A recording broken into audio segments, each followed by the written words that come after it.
Here are some of the best Lincoln cents sold at the Summer Fun signature auction. The 1942 proof Lincoln cent would be the last proof cent that the US Mint would make until proof coinage was again resumed in 1950. This after the production of this particular collector version of the coin was only resumed in 1936. A mintage of 32,600 proof coins would be struck, a stark contrast set against the 650 million business strike pennies that hit circulation in that same year. This stunning example is today graded as proof 67 red by PCGS and was sold at auction for $2,640.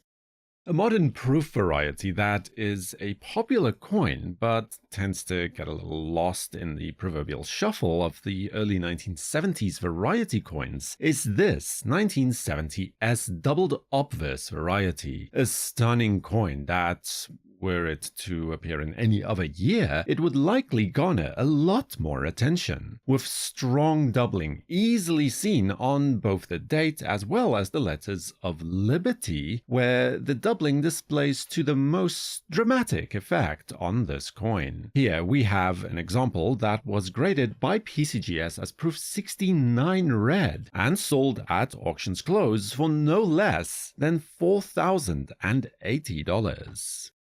One of the best proof coin varieties you can hope to find in the Lincoln Cent series is the renowned 1990 No S proof coin. The variety, as the name indicates, is the fact that the S mint mark, that should appear right below the date, is missing on this rare coin. A small mistake made at the San Francisco Mint that had a major impact on the coin's price. Here we see a virtually flawless example of the coin to boot, graded by PCGS as proof 69 deep cameo, which earned it the final price at auction of $4,560.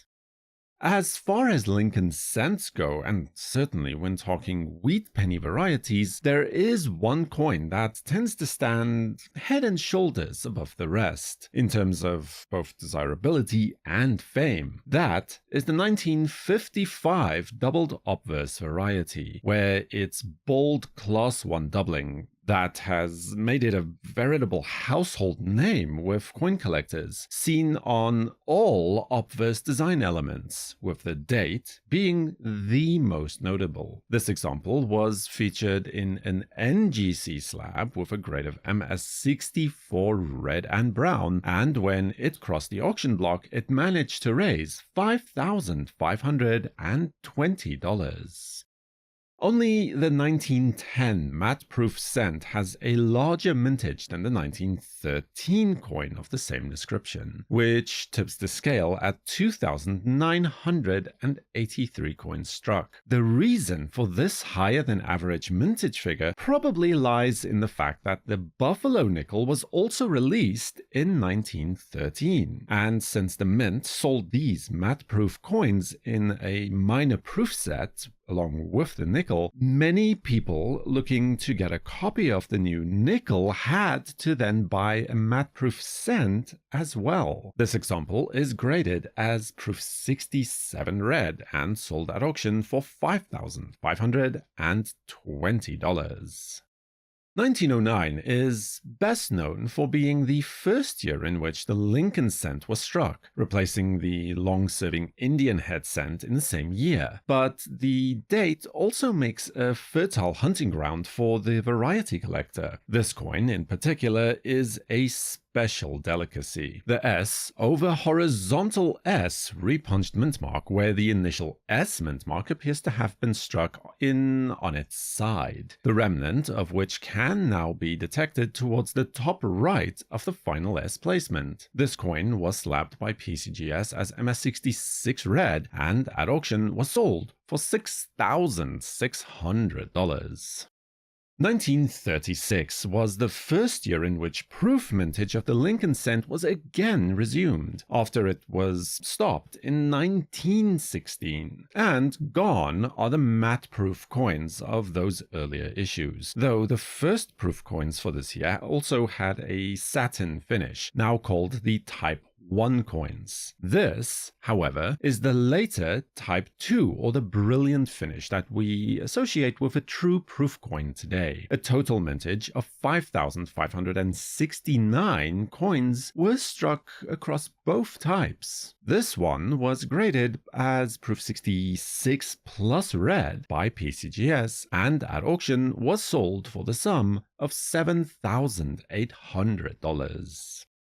Most coins from the San Francisco Mint, but especially so for the Lincoln cents from the 1930s, are considered to be well struck and of general good quality, something that was not always the case, especially during the mid to late 1920s. But this 1936 S cent, well struck as surely it is more notable for being a Pop 1 example of the issue. At the grade of MS67 plus red from PCGS, it was able to secure a final price at auction of $8,400.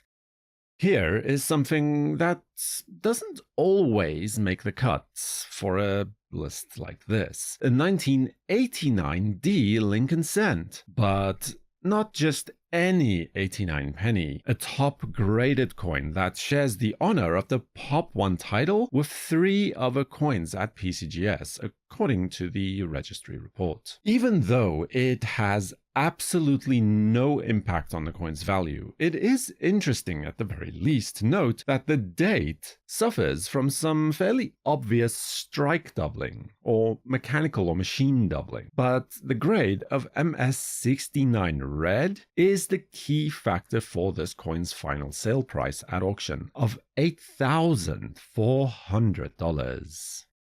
The 1914 D Lincoln wheat cent had a well-earned reputation as one of the toughest coins to obtain for a complete date-run penny collection, especially so in higher grades, despite the coin also having a reputation for being generally very well struck. The fact is simply that by 1914, the coin had been in circulation for 5 years, and the novelty of a new design had faded entirely, so almost none of the coins were saved as keepsakes or by the numismatic community either. This eye-catching example is graded as MS65 plus red and brown by CACG and sold for $10,800.